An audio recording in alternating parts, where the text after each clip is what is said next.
Hey, what's up? I just want to check in with the video, and just want to share some ideas that are on my mind. And I want to say thank you to anyone landing on the video and like spending time watching this content. Sometimes I just jump off into the subject matter because I have like ideas and I want to express. But like a lot of things are like an etiquette, and you get better, you get graceful by slowing things down and being conscious. And like even as conscious as I might present myself or fancy myself with some of these videos, sometimes we're not entirely conscious, even if we're doing conscious things.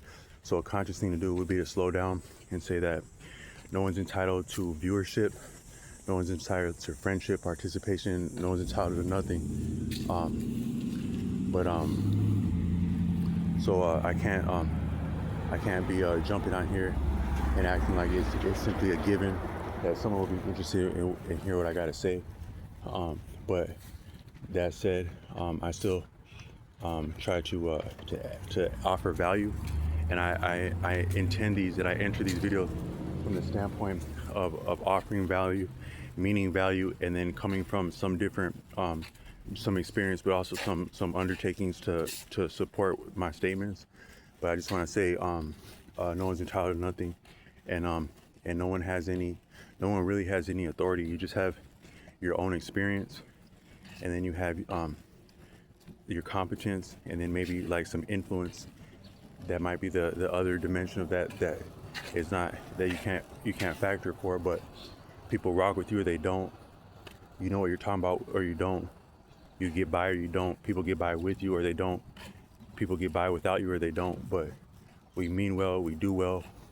Hopefully well comes from that, but nothing's guaranteed. But so I just wanted to just start with some ideas, but also going along the line of some content I made, specifically like when I was talking about prophecy.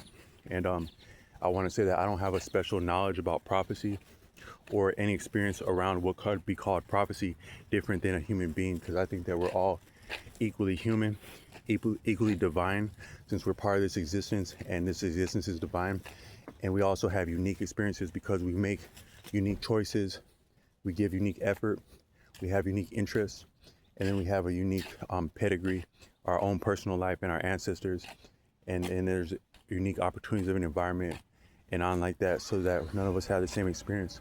But I have experienced synchronicities and foreshadowing forethoughts, very uncanny and timely, and but also like something of a knack. And it's I don't mean a knack as though it's attributable to myself as a competence or a skill set, but just that it's occurred a lot. And actually, if anything, it's occurred a lot. It continued to occur a lot. But I don't think that would be unique to me in the human experience or among other people. So I may say I've experienced some things that would be unique, but I don't know that that'd be different than any other of the, I think we're at 9 billion people now in the earth nearby. That's not different than what any of the 9 billion people living, the people living prior to that, or the people beyond that have experienced, had experienced, are experiencing, and or will experience, and or could experience, and or could have experienced. So it's not unique in that, but it's unique in my story, but it's not unique among the human story. And so from that standpoint, I don't have a special proprietary knowledge of that phenomenon from any form of like training or access to information or participation in or even truly experiences that would be unique, because some of your experiences feel unique to you, but a lot of people have been experiencing a lot of similar things. So it's not authoritative, but I did want to speak to some insight about what could be or could give an appreciation for things that would be appreciated as prophetic, because sometimes, like where I come from, my background in faith is that prophetic, unless you were ordained, like unless you had unless you were under the auspices of a religious institution, and you had been signed for by religious institutions that still receive revenue and or pay taxes to like a larger corporate structure such as a bank or like state interests, government interests. There's not a lot of venues that would respect something like prophecy, that are sanctioned, that would respect prophecy outside of what is sanctioned. But there are unique people and gifts in like religious sense that people can, you have a lot of profound people. So you have profound people in any school, any job, and just in life. We are profound. Life is profound. So in a formal religious setting, you would have people with brilliant gifts. But they're recognized different, and they're celebrated different, and they're tolerated different. The gift may not be more or less one the other. The one that's celebrated and tolerated and is accepted by status quo, and the one that's not, it's not more or less tolerated. But the inclination and the gearing of appreciating and perceiving what is unique about a constituent or a cohort or a votive or a supplicant or a worshiper, it can go over different. And a lot of times, people that would have some unique gifts that they may not understand, they may be traumatic. I can imagine it's been like that for a long time, even up to including your actual veritable prophets of the story of the Bible, the history of the Bible. So a lot of them were not appreciated, even the ones that are validated by the Bible itself, as the Bible professes to be the word of the author of authors, has said these men and women are and were prophets, but they were not. A lot of them, they got a lot of flack when they were living. So that's kind of profound there. But and then I also want to talk a little bit about the struggles of the Black American experience, in that we actually are in a genocide. There've been different people to make statements saying that sometimes, like when you boil a frog, the frog doesn't actually realize it's in water and it's in the process of boiling until it reaches a certain degree, and by that point it's near about already cooked. But a lot of I think the genocide that we're experiencing in the United States is like that, where it's been going on, it's going up, as people are falling off, being off, incarcerated, disenfranchised, stigmatized, destatured, things like that, canceled, slandered, libeled, stuff like that. But you actually don't completely appreciate that it's an all-outright genocide, because it's not official, formal, and sanctioned. It is sanctioned for intentional purposes because it's tolerated by the society and somewhat subsidized, and different actors within the genocide are compensated, but it's not a formal genocide order. Some of my people in Africa, I have ancestry from the Herero and the Ovambo people, the Ova Herero people, and I think it's Ova. I'm not sure how you say Ovambo people, but because I actually didn't grow up there, but I heard and know certain things about these people that I come from, and my name is an Ovambo name, so my name is it's Ovambo, but Ovambo and Herero, their Ovambo is prevalent in northern Africa, like in northern Namibia, where you're getting close to Angola, and you have a different climate there, more dense, getting closer to jungle. You would have considerations of malaria, stuff like that there now. But then the Herero, I think they were more so dispersed along the lines of the desert, and they were cattle herding. The Ovambo may have also been, but those people, the Herero and Ovambo, they're not entirely different.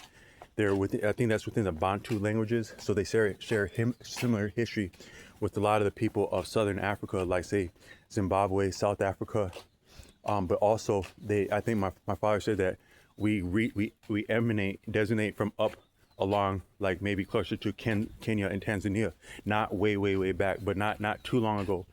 The people migrated to this area of Africa called Namibia, but they may have been sheltered from some of the implications of slavery and the slave trade because of the harshness of the desert, and making Namibia one of the latter colony states of Africa, such that it was available to be conquered by Germany when Germany came into the colonial disenfranchisement game, imperialism game, with respect to other imperial powers, and Namibia was available. That's my rough estimation. I can't substantiate that. My father could speak more exact about that, but so that's actually how I may actually survive to have my given name, that my people would still be in Africa, that my father would still have a direct lineage to his own land, and not have had ancestors compromised in the slave trade, because of because of the shelter of the desert. But then there are some that would, just in being forthright, there are some that would say that have attributed some of the people that remained in Africa and that were not taken in slavery as participating in the slave trade and support and providing slaves. And so my dad has made loose references to Herero people at times being accused of taking slaves. I don't know if that was meaning to themselves or in the slave trade. So there I guess no people, no person is just completely spotless. But so my people are the Ovambo and the Herero people, but the Herero people specifically, they had a connection to cattle, and the cattle you can't actually explain, or I can't explain as a Western person, Western raised, even with proximity to my father under his roof, I can't explain what cattle actually mean to a people. That the way that things existed in the past before you had amenities, and you really, if you didn't get nothing to eat, you didn't get nothing to eat. From that standpoint, you can't really appreciate how deep a relation and connection that means to rear animals, because one, they're providing you food, but you're not exactly hunting them. So there's a deeper relationship between you and them, and they amount to like your what you can do and not do economically, which encompasses all levels of your existence upon earth in a society, in a group where you depend on one or the other. The cattle were it says so much of your standing, your holding, your wealth, your identity, your agency, your authority in a family, things like that, your ability to your freedom, for lack of a better word. It amounts to your freedom and happiness, you and those you love, and your community. So when the German people came to Africa, there was contentions. I think it might have been similar to other like colonial phases where there had been like bartering. I think that the African people, they appreciated some of the technology, like the weaponry, and some of the amenities of the culture. I'd imagine there would have been some give and take, and even some affinity. Also some intermarrying, which is not bad, because love is beautiful. And we there's all this, like, you can talk about politics, that racism, that this and that, but your actual personal lived experience is unique unto yourself, and your experience of your group, within your group, and of other people within their group and without their group, and that as that combines, that's unique to you. So love takes all forms, all shapes, all sizes, all colors, all statures, as it's ethical, but all genders, but but you would have intermarrying too, likely that would be taking place anytime you have humans in proximity. But then at a certain point, it went bad. Not too long after. I think a lot of the colonial experience, even colonial society, it's a lot like milk, where it's very nice, it's very wholesome, it's sweet, but not too sweet. Very wholesome, sustaining. You could get used to it, but it'll go bad really, really quick, easily, if the right conditions are set, and they are imminent to be set if things aren't exactly perfect within. So actually, to preserve milk, it somewhat requires it requires an artificial structure to support, or to preserve milk if you're not having it directly and fresh. So you could say that like fresh milk, as we're having harmony with the environment, harmony with the animals, drinking no more than we could drink in a day, things like that. That's one thing. That'll go bad quickly too, but that's one thing. But as we're in the modern age, you actually can't preserve milk without something like a refrigerator. That's an artifice. The means of procuring electricity is an artifice. The different structure, the social, physical infrastructure that would support the curation of electricity, the affording of refrigerators, stuff like that. It just goes to a broader and broader artificial matrix, or not matrix. Well, yeah, it's a matrix because we're supporting one another, but it's a broader and broader structure that gets ever sophisticating and complex, but it's also redundant, not entirely compatible, conflicting, contradictory, flawed. So you could say that if you're having milk and you're not enjoying it directly fresh from the animals, which I would imagine the Africans would have a different appreciation of animal husbandry than a Eurocentric standpoint, and what it means to conserve food, to preserve food, to engage a food supply, to enjoy a food supply, to party, to marry, to conserve. It's not that Eurocentric society is not conservative or frugal or economical in itself, but there would just be different values about that, likely, that would be deeply cultural and deeply entrenched and deeply invested in from both standpoints. So it came to a head like that. But also, the author, Dr. Wesley Muhammad, he specifically cited the people that I come from, Herero, in one of his books about the plight of black manhood. Is unique case in point because I don't hear too many people reference that people or that country at all in my life. So when that occurs somewhere, usually Namibia and or the Herero people, they don't appear they don't appear generally or casually in reference. The only time I've seen it's been significant about that history. Like I once went to a play here where I'm at that was about that actual atrocity that I'm getting ready to reference, but I only ever hear them reference when it's serious and like significant. And I went to a venue in New York City around 2016. That was a collaborative event in solidarity between Jewish survivors of the Holocaust, some having actually lived to experience the Holocaust that I met and had incredible stories to tell me firsthand, but then also other survivors and descendants that would organize around appreciating what happened in World War II, but also organizing to gain healing and solidarity so that these things don't repeat. But you can say for American Africans, it is repeating. It maybe never stopped. You can maybe say that the entire slavery regime was genocide as human outcomes and happiness went. But I think that now, for me at least, in America, it's stark and it's different than I remembered as a child. Like I think a lot of that stuff was already imminent. You had the crack epidemic that I've referenced, the AIDS epidemic, the engineering that went into that, likely, and then also you had a lot of struggles in the American African community. So there hasn't been a time that we haven't been struggling. I'm saying we because I was born here and I was reared here, within within proximity to the culture and bearing that appearance when I go in public. So I went to that conference like in solidarity like that with the Jewish people and the Herero people, because it can be appreciated that the actual but what the difference is, in Africa there was an actual official order of genocide. So there was conflict specifically about the cattle. The cattle was the standpoint of the Herero's life and existence, but also standing, stature, and status as citizens among themselves, but also able to stand up to the chauvinism of colonialism as economics go. Because you can argue anyone, you can stand up for yourself, you can think yourself anything, but when it comes to a head, it's going to get down to the economics. And the cattle were their means of standing up for themselves and also enjoying happiness. So it was very, very big deal with the cattle. And then it amounted to, I think the Germans, they may have had different tactics. Sometimes a less skilled jailer, a less skilled colonist, a less skilled killer can be more brutal because they're not seasoned and savvy. And so they're actually still figuring out. So imagine someone, so what would be worse? To get killed by a pro killer or to get killed by someone that's just figuring out how to kill the first time they kill you? You know, both is horrible, but one would be even more unbelievable.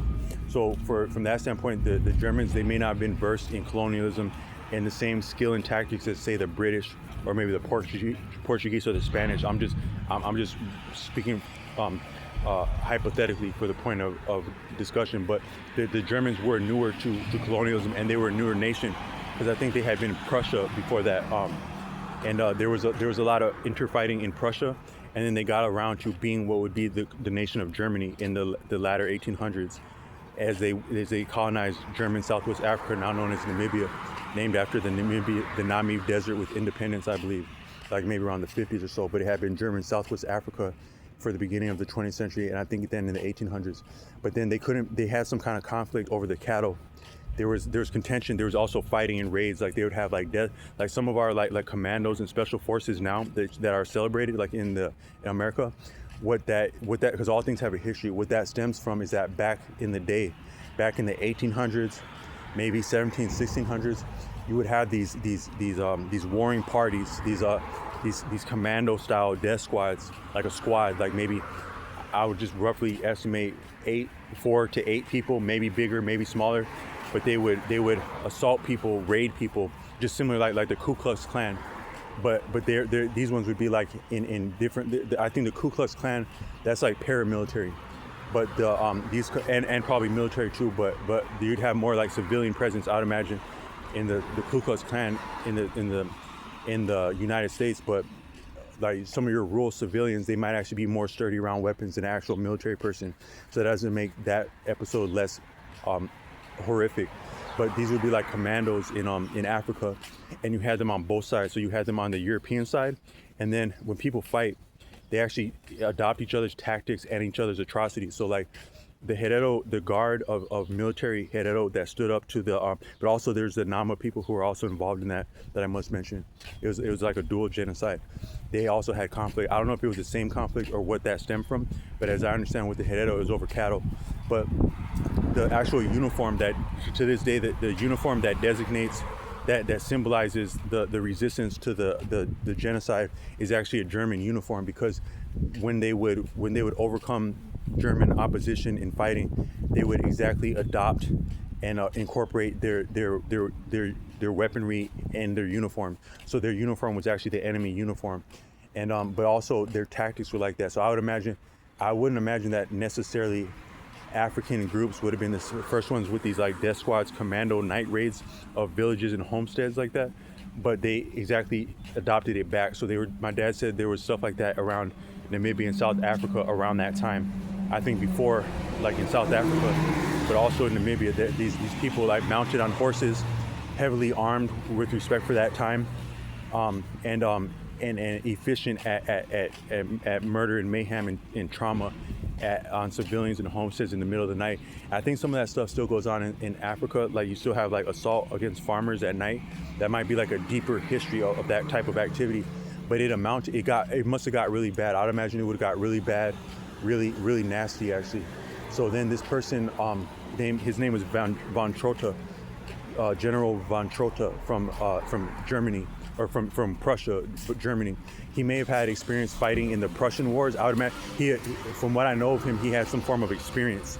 Like I'm speaking from secondhand, hearing my father, but also hearing some of these survivors, these Herero survivors, which I'm also technically a survivor, being a descendant, and then some of the people at this conference. Some of them are no longer with us, even since 2016, and in proximity to the Jewish survivors also.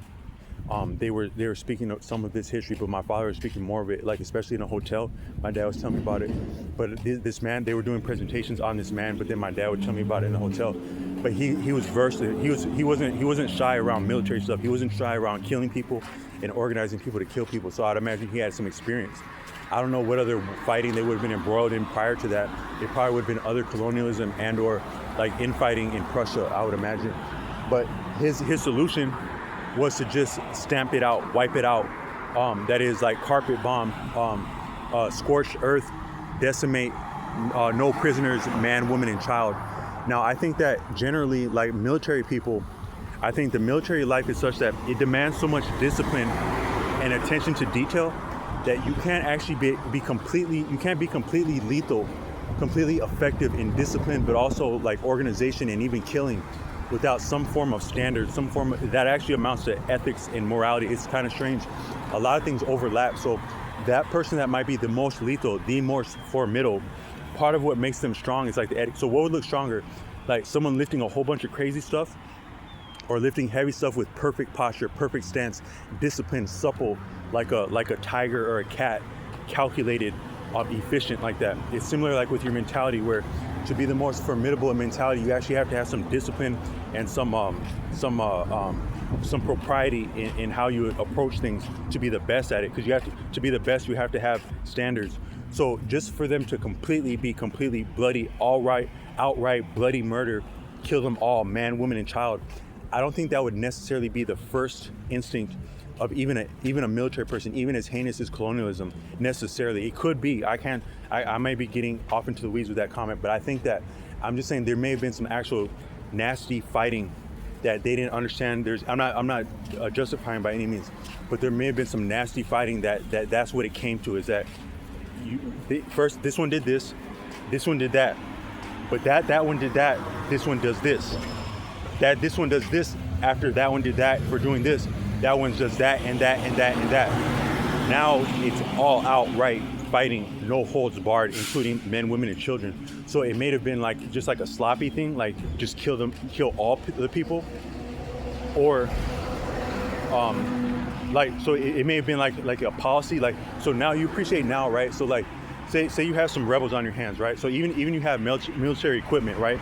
You have guns, ammo, this, that, resupply, this, that. But here go some rebels that, yeah, you got the guns, but there's nothing stopping those rebels from ducking left and right, getting up and down on you day or night. They can move with you as you. You wouldn't want it. There wouldn't be. You wouldn't want to. Most people want to conserve energy, so you wouldn't actually want to go tit for tat in a fight like that. Even as you're sturdy and well trained in military, you would have to be strategic, or you would want to be, because that's the safest thing to do.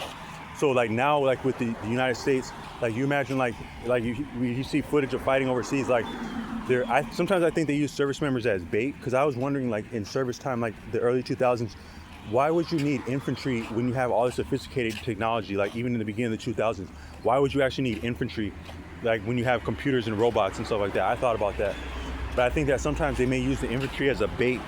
So they use the infantry, or even like the mech. So you think that you're going to become a mechanic and it'll be safer like that. But actually, you being a mechanic, some of the purpose of you being a mechanic in the military, I would imagine from a general standpoint, from a Machiavellian war strategy standpoint, yeah, so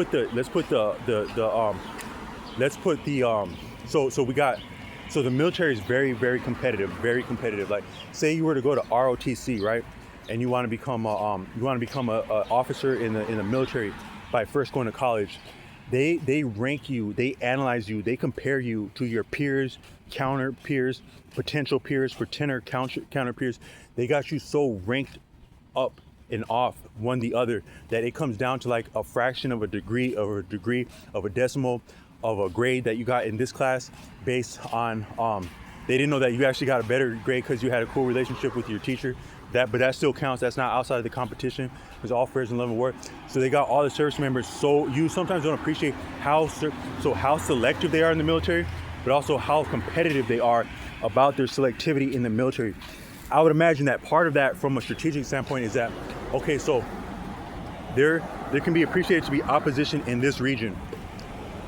The best way to draw the opposition is not necessarily with the infantry. It might be the medics, the mechanics, the different people that create bases, the construction crew, stuff like that.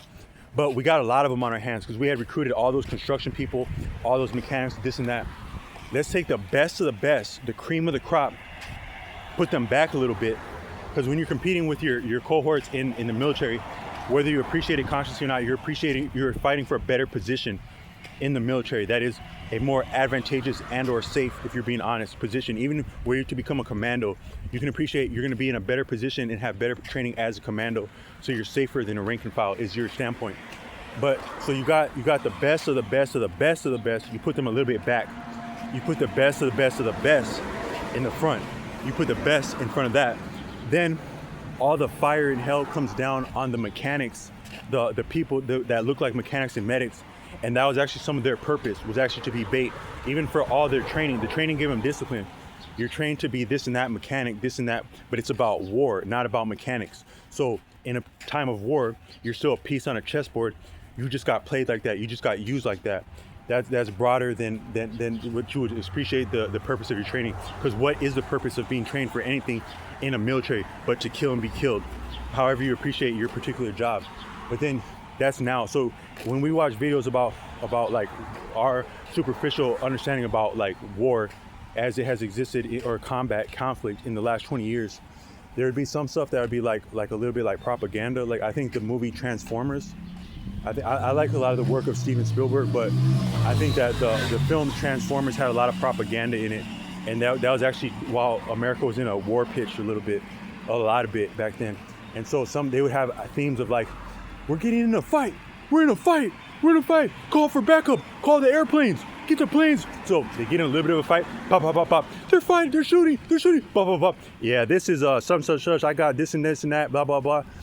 That's like that's the aesthetic that they push, but that's probably a lot of what the strategy is that you're trying to do less of actual tit for tat, one-on-one, mano-a-mano fighting in a bigger army, and you're trying to just wipe them all out like raid, or like you're trying to actually bomb them, but you need to do a little bit of fighting so that you can bomb them. But the safer and more broadly, maybe even the more effective, as you're dealing with people that are sturdy and mobile and agile and in their home territory, the way to do it is to carpet bomb them all out. Just bomb them so that they're not viable. But I think back in the day, like with my people, it might have been similar where they didn't have airplanes then at the very beginning of the 20th century. They may have had bombs, but not that they could put on ordnance the same way as what they do more in later iterations of military. But they could simply decimate the people. That is, so what would be more difficult? To go into an area, wait for the men to come out and fight you, who are more familiar with the area, or go and then also have to distinguish between the men and the civilians and the collateral, or just kill everything, including the men, including the civilians, including the collateral. That would be a safer bet, but also maybe more effective in a strictly military standpoint. So that I'm just saying that might have been actually what came to it being a genocide like that. So I don't know how it was a genocide, but I just know that there was contention over the cattle. Then there was like this war commando, raid commando squadron, horseback cavalry, armed cavalry type stuff going on in Southern Africa. Namibia and South Africa had a history of that. And then they got to actual a genocide order, but they were military men. So I'm just saying, I don't necessarily know that their first standpoint was just genocide, but they were lethal enough, or they were just cold enough to take it there if it came to that. And that's what it soon came to. But I'm just saying that the difference is that in that iteration, that's an official genocide order, genocide policy also, but genocide order. Now, there'd be an official designated genocide policy. The policy is significant because policy can be wickeder than wicked. Because I said in other videos, you see a police officer eating dinner somewhere, they normally eat dinner where they can see food prepared, because that's for their safety. But in that standpoint, they're benign. They're near about a civilian like that. But they're maybe look a little bit like a scarecrow, like a deterrent when they're public like that. But they're more so tame like that. But if this and that code is enacted, this and that suspect, this and that code, like some people say, like I'm not gonna say the code, the lethal code, but like there's different codes. Like some people might know some of your radio codes for police. We got a 211 in progress, something like that. That 211, it takes that benign civilian-looking police officer into a lethal combatant and activates their training, but also activates their cognitive dissonance to employ their training over their countryman, a civilian, another human being. So that policy is very significant like that, very, very code. It's the same as a code. Another word for policy is code. So the coding of it, the policy of it is significant. And in Namibia, they had a genocide policy code. Also, I think in World War II with the Holocaust, it became a genocide policy code, I think officially. And it was probably lethal leading into that, but extra lethal when it's a code like that. Because a lot of like people, generally speaking, they'll get down with the get down, they'll defer to the policy. So it's kind of like someone was like, someone told me like, yeah, man, I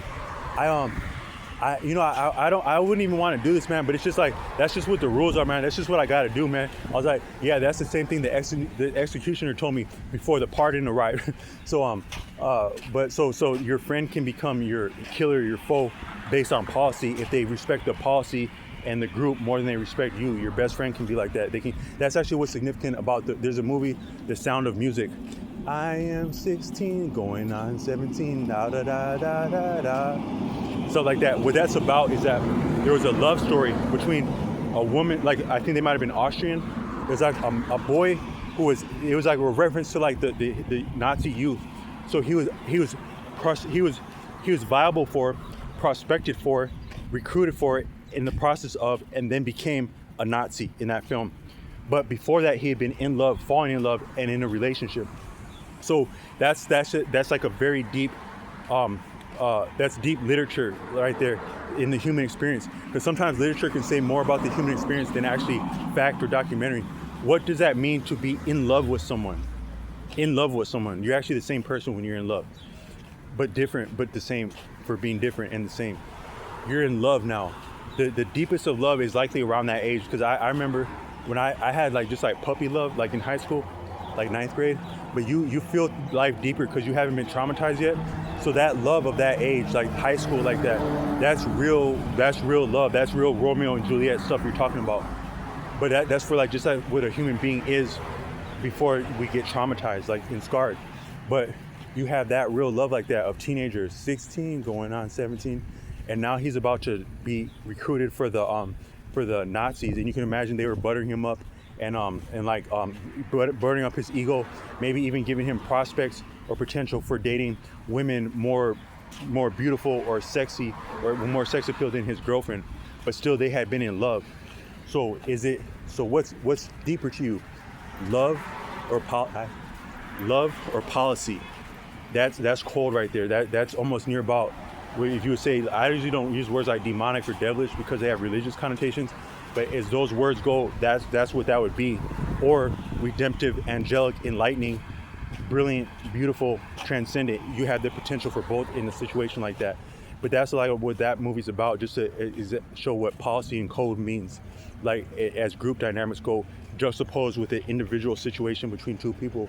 But they had that policy in Africa, and then I think they had that policy in Europe with the Holocaust. But what I meant to say is that was official. So that was in effect and in policy. But I think in the United States we have genocide in effect, but not necessarily in policy. It may be within the nuances of policy. It's part of the nuanced reality of the policies that we have, but it's not official and sanctioned.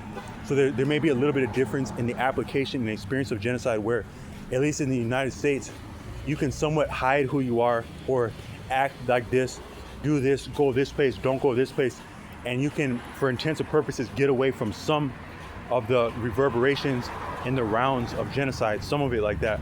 But I don't think you can do that indefinitely, because one, you have to be yourself. Two, you have to be yourself anywhere you go. So anywhere you go can potentially be the right or wrong place, whether you intend to go to the right or wrong place. So there's no really escaping something that's at play at large, so wicked and wholesale as what we have as genocide in the United States. But you still have a little degree of choice when it's not authorized, sanctioned.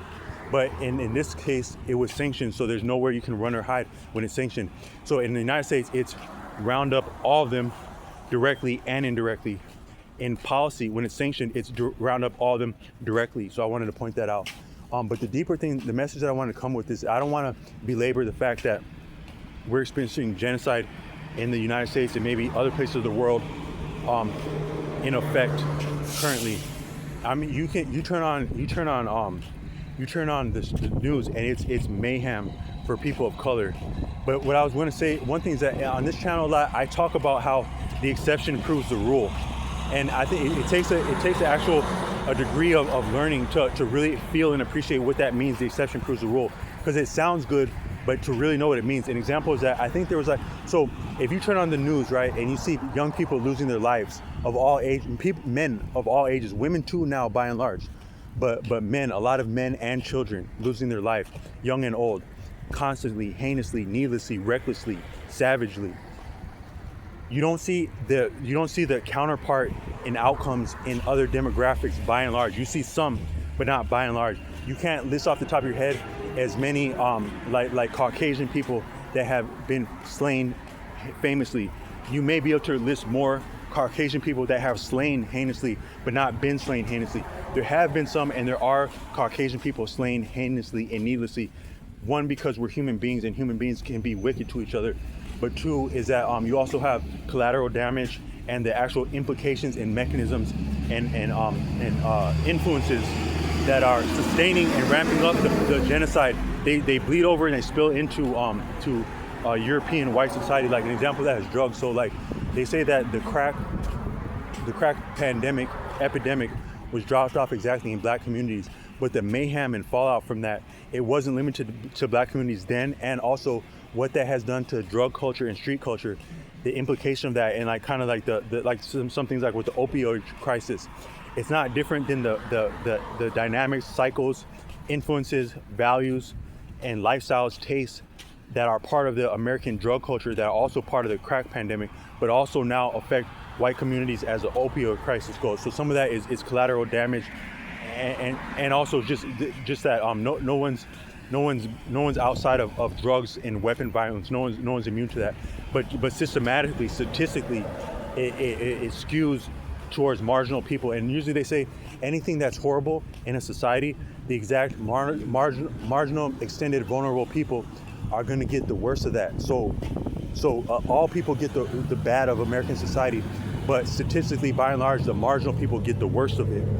So you turn on YouTube and you see more so of people of color. You can't even keep up with it. Even the famous ones, even the successful ones, you can't keep up with how many people have lost their lives. That's the ones that we know about that are publicized. Then you have civilians and ordinary people, or people of any, so you have like A-list celebrities, but you actually have all the way down to Z, how many different levels of influence you can have as a person, or be appreciated for having as a person, especially with social media, where we're all something of our own celebrities, and having some of the dynamics of fame and infamy, and paparazzi, and loss of privacy and freedom as civilians, but very similar to the dynamics of celebrities of old.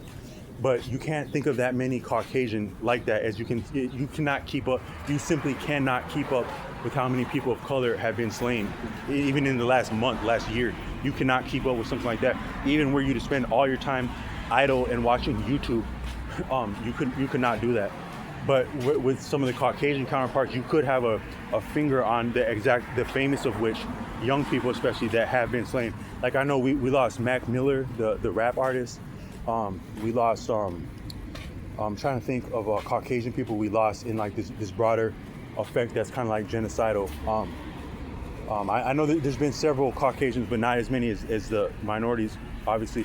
But then there was that brother that was slain in Texas. That was, I think he was stabbed, and that's an example of how the exception proves the rule. Because one is that we don't see that many white males getting killed needlessly, but then when we do, the entire society takes that seriously and clamps down on it. That further diverges the valuing of stature, so that we see people of color being killed constantly, daily, needlessly, all day long, many times a day.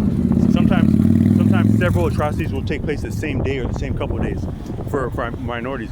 But you see that one white male that was lost needlessly like that. Then the society cramps, there's an outcry, an outlash. But that backlash and outcry, it further substantiates the fact that a white life is worth more than a black life, as in terms of media and outcry and support. So therefore, people that would be inclined to victimize people that look like them or other minorities, they're further emboldened, because that only goes to prove the rule. Yeah, so this many people of color are being killed. Then a person that's not of color is killed, and there's an outcry. Therefore, it must be more viable to continue to kill a person of color. So from that standpoint, the exception proves the rule. Also, that you seldom once in a while see a person that's Caucasian die needlessly and heinously, untimely like that. Then you can also say, well, it's not just limited to people of color, because all people are experiencing that. So it takes away the emphasis of needing to address the fact that foundational black Americans are experiencing genocide. So I just said that's an example of how the exception proves the rule. But the deeper message that I wanted to come with on this is that a lot of times, like, I was listening to a YouTuber so what is healing, and what is redemption, and what is overcoming something as difficult as these situations. And I think that it's in fellowship, it's in sharing our experience, but also being heard, learning from one another, supporting one another. And so the sharing is part of healing. The support that comes from sharing is part of healing and also learning. And the sharing is also part of learning. That's like the dual side to the thing. So what we need is learning and healing and support. And that comes from our story. So you'll notice that in the entire, I did this video about the different iterations of technology, and also the entertainment within that and the communication with that. But for the entire story of the entire history of means of technology and communication proliferating, all the way from the first written text then to the printing press, then to the Holy Bible, then to further like inroads of religious tolerance, then relaxation around what sources of literature we can read and procure, then going from the approbation against the word that I was looking for in another video was grimoire. I think when people of like the wizened people of Europe that are called witches, part of that is to curate and fashion and pass on certain knowledge, you have to write it down. I would imagine that some of what the church's standpoint in wanting to stamp out and make an example of people that were considered wizened or witches was just that they would have the audacity to write down that kind of stuff, because that could potentially challenge their monopoly on written ideas, the church. And so that there's that part of the history about communication.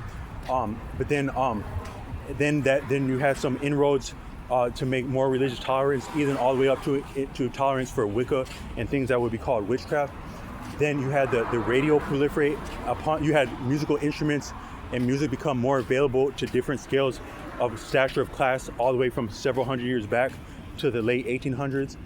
Guitar would be prominent at some of that point, but then maybe there was a motion to create guitarists after World War I or II, when one of these service members was making guitars and learning content available to veterans. Then you had the radio proliferate on at the end of the 1800s, and what that did to liberate access to enjoying music, spreading music, and just music in general. Then the radio proliferates, it impacts the television. The television brings the Beatles into people's living room, exactly as tolerance was opening up around religious tolerance from some of the inroads with people like Swami Vivekananda, Daisetsu Suzuki, and Arthur Avalon, and the Theosophists of India, among others. Then you had the Vietnam War that was publicized by radio communications, that is, by television broadcast, visual radio, into people's living rooms, exactly at that time of the civil rights movement. Some of the economic prosperity that was possible coming out of World War II, and some of the success of World War II and the dynamics of World War II facilitated by the radio, and then all the way up to the modern smartphone. I won't belabor that whole thing again. A lot of that is exactly upon narrative. What would be significant, and the one thing about all these iterations of technology, but also how that affected class structure and therefore human life and economics, what runs through all of it, the most compelling part of all of it, that actually gets something to have content about, but also to steer values that amount to decisions and attitudes and actual activities of living reality. The significant thing with all that is narrative. So I was listening to this, so what I meant to say is that where is freedom for foundational Black Americans? Where, that is human beings. Where is freedom at? Where is it? I want the freedom right now. I want it right now. I want the key to it right now. I want that right now, and I want to talk about that right now. What it is, where it is our story. That's what that's about. It's the story, because nothing is changing until we change, and that is that we collaborate and that we cooperate, and we're not going to get there until our story checks out. That's what I think. So I think that I was listening to this woman named Naeem Edwards. She does content to advocate for artists. And she was saying that like she's very talented lyrically and verbally, so she does writing for musicians. But she's saying, yeah, if you mess with me, your story gotta check out, because I can't write nothing for you, and it's not gonna sound right if you don't got a story to go with this. So your story need to check out. Now it's interesting that she would say that, because as she's being artistic and communicating all these digital means, some of the means I talked about with things like music and the power and influence of music. What's significant about that, what gives that weight, you could even say what gives much of our digital reality weight, is our story. Both the story of real life, as like some genres, like say you have hip hop, rap, this, that. I don't mean to be disrespectful saying this, that, but you have rap, right? Even gangster rap, hip hop. Your people who are moving gangster rap and hip hop, what would they be of artists without their story? Both the real parts of it, the fake parts of it, the street parts of it, the rock and roll parts of it. What would their contribution, what content could have come from them without their story? But then also people who aren't of that background, or that's not that particular cup of tea, say they're into stuff like media like Harry Potter, X-Men, comic books, stuff like that. Still, what would they have to enjoy? What would you have to go on a date without some form of narrative, like to enjoy a movie, to enjoy Netflix, like they say. So if I had it my way, I'd be doing Netflix and chill, while everybody else is doing the crazy street stuff and real life stuff. I'd be doing Netflix and chill. That'd be my standpoint. I think that might be who's winning. But even that person who's winning like that, how could you do that without there being narrative? But also, what are those narratives without based on real life narrative? So narrative is really what moves things. But then, so I want to say that exactly in the modern paradigm, like even with all this modern even with this genocide, and but some of the means of being savvy within it and also continuing it, it's part of narrative. So People are exactly interested in confiscating and or depreciating and or appropriating and or capitalizing on your particular narrative. You may be too, but you may not have realized the real value of your narrative. So some people, they say that, so say you got these people, right? You come up on the internet and you're holding a telephone, like a brick of cash money to your head, like a telephone. I made it. This is me. Like, so what you're showing is that you made it. You were so successful that you made this much money that it actually looks like a telephone you're holding next to your head. But you could what you would infer from that, looking at someone back when record companies, when record deals were believable and like sexy, you may be thinking that. So I think sometimes the CDs, they outmoded their actual utility. They were still popular even when their sex appeal went away, and that is when their utility went away. But also the record deals like that, where record deals are still like publicized and like shown off as cool, but their actual utility and therefore sexiness may have went away, or if it ever existed at all. But what you're saying is that when you're holding that money like that, you're saying that I either sold my story to a record I sold my art, which is part of my story. I sold my story to a record company and they broke me off like this, or I said go fuck off to a record company and I did my own thing, but I still was able to do my own thing because of my story. So this is how I got compensated for my story. From that standpoint, you may not have really got compensated for that, because sometimes you'll see, I won't reference people, but sometimes you'll see a rap artist embroiled in life situations where they got really mad about something. They got really, really mad about something. Or something went really bad. But still, you can appreciate that as much money as they were having success, they weren't all the way happy, because you can't make a person that's happy mad. Actually, if you're truly happy, someone can't make you mad. That might be the test of happiness, is can someone make you mad? If someone can make you that mad, even though you had that much going for you, what did you lack that you weren't so happy that you couldn't be moved off your square? You lacked freedom. So you sold your story, or you benefited from your story, or resonating with the story of others, but you didn't all the way make it to happiness. That is, you didn't all the way make it to freedom. So you sold yourself short, even as though you got a money next to your head like that. So what I want to say is that a lot of this life currently, it's about our story, because our story is still what's valuable, both for ourselves and our people, which are ourselves. So I still think that our freedom is in our story. The key to our freedom is our story, and the sharing of it when and where it's appropriate and eloquent. But to sell it for anything, any lifestyle, any amount of money, any favor, any privilege, any property, any standing, any holding, any experience, if it comes up short of freedom, then you sold yourself short. And since you're still us, you sold us short, and I don't think it's worth it. So I just think that this whole, what we're experiencing, the answer is in our story, having a congruent story, but also offering our story and being compensated with our story for and as nothing less than freedom. It's freedom or nothing. If you didn't get freedom, you sold yourself short. But if you only get freedom and you didn't get freedom for your people also, or inspire them or teach them to become free also, you still sold yourself short, because you're still them. So you can have all this freedom, but you're gonna probably want like either privacy or happiness, and you can't have that. You're gonna want happiness, and you can't completely have happiness alone, I don't think. So therefore, you have to liberate others to be truly liberated. And so it's freedom or nothing. It's all or nothing, really. And but the only thing we got to pay for our freedom is our story.